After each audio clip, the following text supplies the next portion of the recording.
돈에도 시간표가 있다고 믿게 된 건 제가 완전히 바닥까지 떨어졌다가 다시 일어선 후부터입니다. 저는 정나연 대형 생명보험회사에서 신탁 업무를 담당하고 있어요. 하지만 1년 전만 해도 저는 완전히 다른 사람이었습니다. 오늘 여러분께 들려드릴 이야기는 한 노부부와 파란 봉투 하나에 담긴 약속, 그리고 제가 어떻게 지옥에서 다시 살아났는지에 관한 것입니다. 먼저 제 이야기부터 해야겠어요. 저는 부모님의 상속 때문에 가족이 완전히 박살난 경험이 있거든요. 아버지가 갑작스럽게 돌아가시면서 남긴 재산을 두고 형제들이 칼을 뽑았어요. 큰 언니는 부동산을, 작은 언니는 예금을, 저는 주식을 가져가자고 했죠. 처음엔 평화롭게 나눠 가질 줄 알았는데 부동산 가격이 폭등하면서 모든 게 틀어졌습니다. 큰 언니가 가져간 아파트 값이 1년 만에 2배가 되었거든요. 저와 작은 언니는 억울해서 미칠 것 같았어요. 왜 언니만 대박을 쳐야 하냐고 다시 나누자고 했지만 큰 언니는 콧방귀도 뀌지 않았습니다. 결국 법정으로 갔고 3년간 소송하면서 가족은 완전히 해체되었어요. 그 과정에서 저는 폐인이 되었습니다. 우울증으로 회사를 1년간 쉬었고 술로 하루하루를 버텼어요. 법정에서 큰언니가 저를 욕하는 걸 들으며 제 인생이 완전히 끝났다고 생각했습니다. 왜 아버지는 유언을 제대로 남기지 않으셨을까? 왜 우리 가족은 이렇게 추해져야 하는 걸까? 원망만 했죠. 그런 제가 어떻게 다시 일어났냐고요? 바로 그때 한 할머니를 만났기 때문입니다. 제가 술에 취해 쓰러져 있던 지하철역에서 절 일으켜 세워주신 분이었어요. 그분이 말씀하시더군요. 돈은 시간표가 있어야 한다고, 한 번에 몰아주면 사람이 망가진다고요. 그 말이 제 머릿속에 박혔습니다. 정말 그랬거든요. 아버지가 재산을 한 번에 딱 나눠주려고 했으니까 우리 가족이 망가진 거였어요. 만약 아버지가 살아계실 때 미리 시간차를 두고 나눠주셨다면, 아니면 조건을 달아서 주셨다면 어땠을까 싶었습니다. 그래서 저는 신탁 업무를 배우기 시작했어요. 돈을 그냥 주는 게 아니라 언제 어떻게 줄지를 미리 정해두는 일. 그 일이 제게는 속죄의 의미였습니다. 그렇게 2년을 열심히 일했는데 제 앞에 진짜 시험이 나타났습니다. 바로 소진국 어르신과 강미화 어르신이었어요. 2024년 겨울 끝자락이었어요. 상담실로 들어오신 노부부의 모습이 예사롭지 않았습니다. 73세와 69세, 아드님을 2023년에 갑작스럽게 잃으셨다고 하더군요. 교통사고였대요. 남은 건 11살 손자 서준이와 며느리 윤세린 씨. 그리고 아드님이 남긴 5천만 원의 생명보험금이었습니다. 제가 파란색 문서봉투를 내밀며 설명했어요. 이건 보험금 청구권 신탁 계약서 사본이고 분할 지연 지급 조건표라고요. 손자 서준이가 성인이 될 때까지 매월 50만 원씩, 고등학교 3학년 여름에는 대학 입학금으로 1천만 원, 그리고 미화 어르신 생활비로는 분기마다 300만 원씩 지급하는 방식이라고 말씀드렸습니다. 소진국 어르신이 오래된 손목시계를 만지시더군요. 망가진 시계줄을 고무줄로 땜질해서 쓰신 지 10년째라고 하셨어요. 우리가 먼저 가도 애들이 한 번에 돈 다 쓰진 않겠지요. 하고 물으시는 눈빛이 애절했습니다. 네, 그래서 이 신탁을 설정하는 거예요. 수익자는 배우자와 직계존 비속으로 제한되고 일반 사망보험 3천만 원 이상만 신탁 대상이 됩니다. 단 약관상 보험 계약 대출을 받으면 이 신탁은 무효가 될 수 있다고 설명했습니다. 강미화 어르신이 고개를 끄덕이며 말씀하셨어요. 우린 빚낼 일 없어. 이 봉투는 우리 약속이야 라고요. 파란 봉투 구석에는 얇은 연필로 4줄이 적혀 있었습니다. 현금 일시 지급 금지, 분할 조건 유지, 수익자 변경 금지, 계약 대출 금지. 처음엔 모든 게 순조로워 보였어요. 그런데 악몽은 그때부터 시작되었습니다. 2023년의 장례식 그림자가 아직도 집안을 누르고 있었나 봅니다. 며느리 윤세린 씨가 검은 정장을 차려입고 와서 말하더군요. 어머니, 아버님 한 번 해주면 제가 알아서 굴려서 서준이 대학비까지 책임질게요. 제가 적금도 넣고 투자도 해서 더 불려드릴게요. 처음엔 정중하게 거절하셨던 어르신들이었는데 윤세린 씨가 점점 압박을 가하기 시작했어요. 서준이가 아프면 어떻게 할 거냐? 갑자기 큰 돈이 필요하면 어떻게 하냐? 이런 식으로 불안감을 조성했거든요. 미화 어르신은 파란 봉투를 꽉 쥐어주셨어요. 우린 분할로 정했어 하고 단호하게 말씀하셨죠. 그날 밤 진국 어르신 휴대폰에 낯선 번호로 문자가 왔대요. 보험 해지환급 대출 상담 무료, 긴급 생활자금 오케이 이런 내용이었다고 하더군요. 미화 어르신은 불길함을 느끼셨나 봅니다. 파란 봉투 위에 그 문자 번호를 굵은 볼펜으로 X표 해두셨어요. 하지만 그때는 몰랐어요. 진짜 지옥이 기다리고 있다는 걸요. 그리고 봄이 왔습니다. 비가 세차게 내리던 날이었어요. 진국 어르신의 구형 휴대폰에 알림이 하나 떴습니다. 보험 계약 대출 실행 안내 2,900만 원 오후 3시 7분. 어르신이 전화로 말씀하시는데 목소리가 떨리더군요. 난 누른 적이 없는데 라고 하시면서요. 저는 온몸에 소름이 돋았습니다. 이건 명백한 사기였거든요. 저는 곧바로 지점으로 달려갔습니다. 거래 기록을 확인해 보니 위임장이 첨부되어 있었어요. 서명은 진국 어르신 것이었습니다. 그런데 저는 이상함을 느꼈어요. 어르신 도장은 항상 옅게 찍히거든요. 그런데 이건 진한 고무 도장이었고 인주결까지 달랐습니다. 미화 어르신의 손이 떨리셨어요. 누가라고 물으시는데 저는 답을 알고 있었지만 말할 수가 없었습니다. 머릿속에는 윤세린 씨의 검은 정장 자락이 떠올랐거든요. 그런데 이게 끝이 아니었습니다. 더 끔찍한 진실이 기다리고 있었어요. 대출이 실행되면서 신탁은 무효 예정 통지를 받았습니다. 윤세린 씨가 와서 울먹이며 소리쳤어요. 시어머니 심장 약값이랑 전세 보증금 다 급하잖아요. 이 돈이면 모두 해결돼요 라고요. 그런데 저는 뭔가 이상했어요. 어르신들한테 들었던 얘기와 다른 부분이 있었거든요. 며칠 후 충격적인 사실을 알게 되었습니다. 윤세린 씨가 다른 남자와 만나고 있었다는 거예요. 그것도 아드님이 돌아가신 지 겨우 몇 달 만에 말이에요. 그 남자는 투자 사기꾼이었고 윤세린 씨를 꼬드겨서 보험금을 빼돌리려고 했던 거였습니다. 더 충격적인 건 윤세린 씨가 서준이를 데리고 사라질 계획까지 세워두고 있었다는 사실이었어요. 보험금을 받아서 그 남자와 함께 다른 도시로 이사가려고 했던 거죠. 노부부는 혼자 남겨두고 말이에요. 저는 정말 미칠 것 같았습니다. 제가 가족의 해체를 겪었던 상처가 다시 아물어 오르는 것 같았어요. 이 선량한 노부부가 제가 겪었던 것보다 더한 배신을 당하고 있는 거였거든요. 하지만 저는 조용히 말했습니다. 일시금은 해결이 아니라 소진이에요. 그리고 이건 위조위임 의심이 된다고요. 진국 어르신은 말없이 시계줄에 고무링을 당기셨어요. 탁 하고 끊어지더군요. 그 순간 제 마음도 함께 끊어지는 것 같았습니다. 그날 밤 저는 어르신들을 도와준 사기 혐의로 신고를 접수했습니다. 동시에 생보사 컴플라이언스가 가동됐어요. 위임장 원본의 잉크 번짐 패턴과 진국 어르신의 평소 인주 농도를 대조 분석했습니다. 하지만 상황은 더욱 악화되었습니다. 윤세린 씨가 어르신들을 학대한다는 소문이 돌기 시작했어요. 어르신들이 며느리를 사기범으로 신고했다는 말이 동네에 퍼진 거였죠. 사람들은 며느리 편을 들었습니다. 시어머니들이 며느리를 못살게 군다는 식으로 말이에요. 진국 어르신은 동네 마트에 가서도 사람들 시선을 피해서 다니셨고 미화 어르신은 심장병이 악화되어서 응급실에 실려가기까지 했어요. 저는 그 모습을 보면서 정말 제가 잘못된 건 아닌가 하는 생각이 들었습니다. 설상가상으로 윤세린 씨가 언론에 나가서 피해자 코스프레를 시작했어요. 시어머니들이 며느리의 정당한 상속권을 빼앗으려고 한다는 식으로 말이에요. 기자들이 어르신 집 앞에까지 몰려와서 취재를 하기 시작했습니다. 어르신들은 집에서 나오지도 못하는 상황이 되었어요. 저는 정말 미안했습니다. 제가 나서서 도와드린다고 했는데 오히려 어르신들을 더 힘들게 만든 것 같았거든요.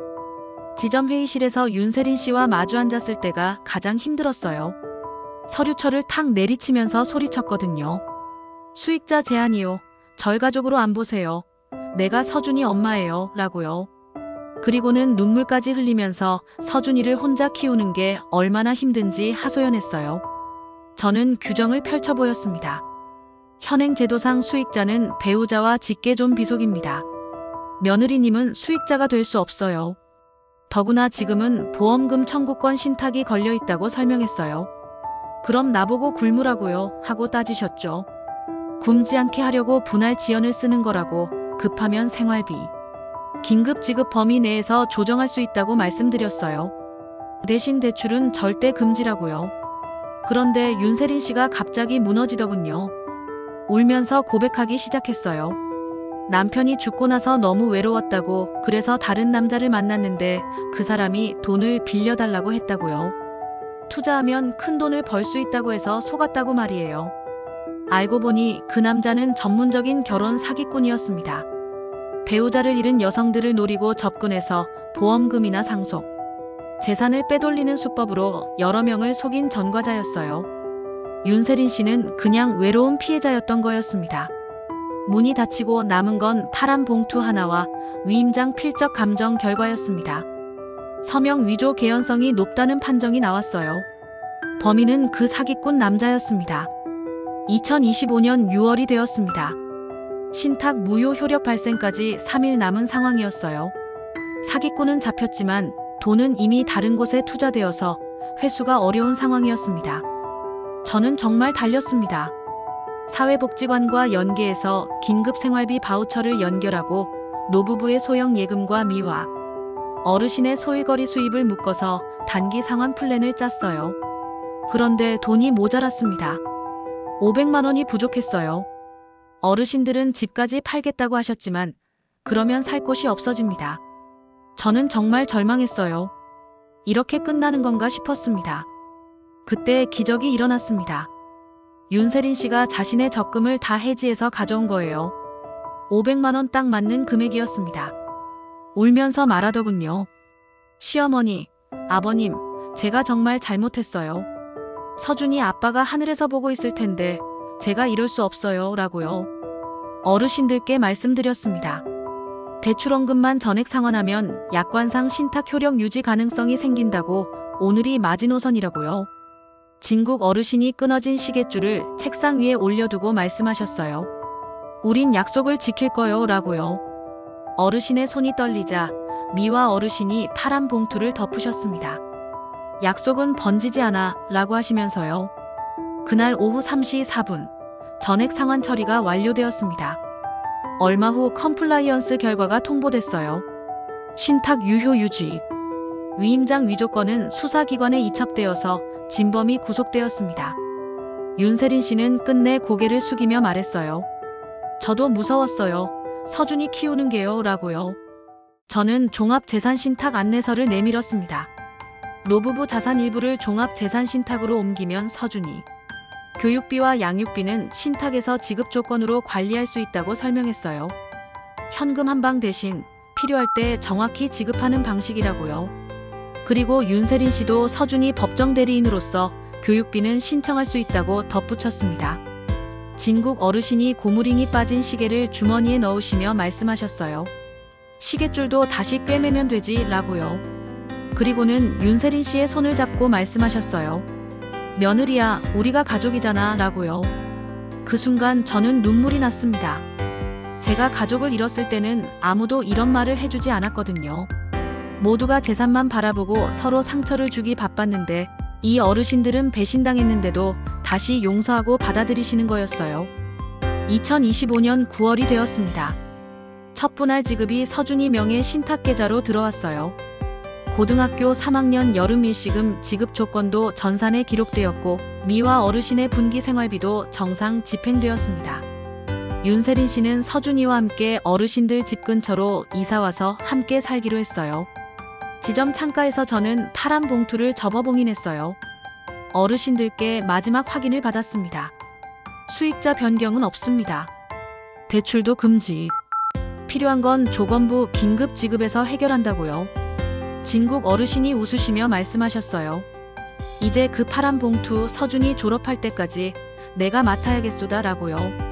새 시계줄을 차신 손목시계가 반짝였어요. 비가 그친 하늘 아래 노부부와 손자, 며느리, 그리고 저의 그림자가 길게 이어졌습니다. 약속은 번지지 않았어요. 이 일을 겪으면서 저는 깨달았습니다. 돈이라는 건 단순히 숫자가 아니라는 걸요. 그 안에는 사람들의 간절함과 걱정, 그리고 미래에 대한 희망이 담겨 있다는 걸 말이에요. 큰 돈을 한 번에 주는 것보다 때로는 조건과 시간표가 있는 돈이 가족을 더 잘 지킬 수 있다는 것도요. 하지만 더 중요한 건 용서와 화해였습니다. 윤세린 씨가 사기꾼에게 속아서 잘못을 저질렀지만 어르신들은 그녀를 다시 받아들이셨어요. 저는 그 모습을 보면서 제 가족에 대한 원망도 조금씩 내려놓을 수 있었습니다. 파란 봉투에 적힌 4줄의 약속. 현금 일시 지급 금지, 분할 조건 유지, 수익자 변경 금지, 계약 대출 금지. 이 간단한 규칙들이 한 가족의 미래를 지켜냈을 뿐만 아니라 한번 흩어진 가족을 다시 하나로 모아주었습니다. 윤세린 씨도 이제는 완전히 달라졌어요. 서준이 교육에만 집중하고 어르신들을 정성껏 모시고 있습니다. 가끔 제게 연락 와서 고맙다고 하세요. 자신을 포기하지 않고 끝까지 도와줘서 고맙다고요. 서준이는 이제 중학생이 되었어요. 할아버지, 할머니와 엄마가 모두 함께 사는 화목한 가정에서 자라고 있습니다. 그 아이는 아마 평생 이 이야기를 모를 수도 있어요. 그래도 괜찮습니다. 사랑하는 사람들이 지켜준 평범한 일상이 얼마나 소중한지 나중에 알게 될 테니까요. 진국 어르신의 새 시계는 이제 정확하게 시간을 알려줍니다. 시계줄도 튼튼하게 새로 꿰매셨어요. 가족의 관계도 마찬가지예요. 한번 끊어져도 다시 연결할 수 있다는 걸, 더 단단하게 묶을 수 있다는 걸 배웠습니다. 제가 이 일을 하면서 가장 보람을 느끼는 순간은 이럴 때예요. 단순히 상품을 판매하는 게 아니라 한 가족의 미래를 함께 설계하고 위기에 빠진 가족을 다시 일으켜 세울 수 있을 때 말이에요. 신탁이라는 제도가 어렵게 느껴질 수 있지만 결국은 약속을 지키는 도구입니다. 지금 당장의 유혹을 이겨내고 미래를 위해 준비하는 지혜로운 방법이죠. 그리고 가장 중요한 건 가족 간의 신뢰를 지켜주는 방패막이 된다는 점입니다. 파란 봉투는 이제 진국 어르신이 소중히 보관하고 계세요. 그 안에는 단순한 서류가 아니라 가족에 대한 사랑과 책임, 그리고 용서와 화해의 의미가 담겨 있거든요. 서준이가 무사히 성장해서 좋은 어른이 될 수 있도록 돕는 든든한 버팀목이 되어줄 거예요. 저도 이 경험을 통해 완전히 다른 사람이 되었습니다. 가족을 잃은 상처는 아직 아물지 않았지만 이제는 그 아픔을 다른 사람들을 돕는 에너지로 바꿀 수 있게 되었어요. 제 일에 대한 자부심도 더욱 커졌고요. 앞으로도 저는 이런 일들을 계속 해나갈 겁니다. 파란 봉투 같은 약속들을 지키고 위기에 빠진 가족들을 일으켜 세우는 일 말이에요. 그리고 언젠가는 제 가족과도 화해할 수 있을 거라 믿습니다. 이 어르신들이 보여주신 용서의 힘을 믿으니까요. 실제로 얼마 전에 큰언니에게 연락을 해봤어요. 처음엔 차갑게 대하시더니 제가 이 일을 얘기해드리니까 조금씩 마음을 여시더군요. 아직 완전히 회복되지는 않았지만 적어도 대화는 할 수 있게 되었어요. 작은 언니와도 가끔 만나서 커피를 마시곤 합니다. 돈 때문에 흩어진 가족이지만 결국 다시 모이게 해주는 것도 사람의 마음이라는 걸 배웠습니다. 진국 어르신과 미화 어르신, 그리고 윤세린 씨가 보여주신 것처럼 말이에요. 그래서 저는 이제 신탁 업무를 할 때 단순히 재산 관리만 생각하지 않아요. 그 가족의 이야기를 듣고 어떤 상처가 있는지, 어떤 걱정을 하고 있는지 먼저 파악합니다. 돈은 도구일 뿐이에요. 진짜 중요한 건 사람과 사람 사이의 관계거든요. 최근에도 비슷한 사건이 있었어요. 이번에는 아들이 치매에 걸린 어머니의 적금을 빼돌리려고 했던 경우였는데 제가 미리 신탁을 설정해드려서 막을 수 있었습니다.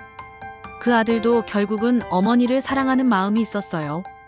다만 경제적 압박 때문에 잘못된 선택을 하려고 했던 거죠. 저는 그 가족에게도 파란 봉투와 같은 약속을 만들어드렸어요. 어머니의 치료비와 생활비는 보장하되 아들에게도 일정 부분은 지원할 수 있도록 조건을 만든 거죠. 지금은 그 가족도 평화롭게 지내고 있습니다. 이런 일들을 겪으면서 깨달은 게 있어요. 사람들이 돈 때문에 다투는 진짜 이유는 돈 자체가 아니라는 겁니다. 불안감 때문이에요. 미래에 대한 두려움, 혼자 남겨질까봐 하는 걱정, 사랑받지 못할까봐 하는 불안감이 사람들을 극단적인 선택으로 몰아가는 거죠. 그래서 신탁이 중요한 거예요. 단순히 돈을 나눠주는 게 아니라 그 불안감을 해소해주는 시스템이거든요. 언제 얼마를 받을지 미리 정해져 있으니까 서로 의심하거나 다툴 필요가 없어지는 거죠. 진국 어르신이 말씀하신 게 있어요. 돈은 물과 같다고 하시더군요. 한 번에 많이 주면 넘쳐 흘러서 낭비되지만 조금씩 꾸준히 주면 생명을 살리는 단비가 된다고요. 정말 명언이라고 생각해요. 서준이가 이제 중학교 2학년이 되었는데 어느 날 제게 와서 물어보더군요. 신탁이 뭐냐고, 왜 할아버지 할머니가 자기를 위해 그런 걸 만들어 놨냐고요. 저는 쉽게 설명해 줬어요. 할아버지 할머니가 너를 사랑해서 미래를 위해 준비해 놓은 사랑의 저금통이라고요. 그 아이가 웃으면서 말하더군요. 할아버지 할머니는 정말 똑똑하시다고, 자기도 나중에 아이가 생기면 똑같이 해주고 싶다고요. 그 말을 들으니까 정말 뿌듯했어요. 이 아이가 어른이 되어서도 가족의 소중함을 잊지 않을 거라는 확신이 들었거든요. 윤세린 씨는 이제 완전히 다른 사람이 되었어요. 그 사기꾼에게 속았던 경험 때문에 사람을 쉽게 믿지 못하던 시기도 있었지만 어르신들의 사랑을 받으면서 다시 마음을 열게 되었어요. 지금은 동네에서 봉사활동도 하고 있고 혼자 사는 노인분들 도시락 배달도 하고 있습니다. 가끔 제게 연락 와서 말해요. 자신도 언젠가는 시어머니들처럼 며느리를 사랑으로 품을 수 있는 사람이 되고 싶다고요.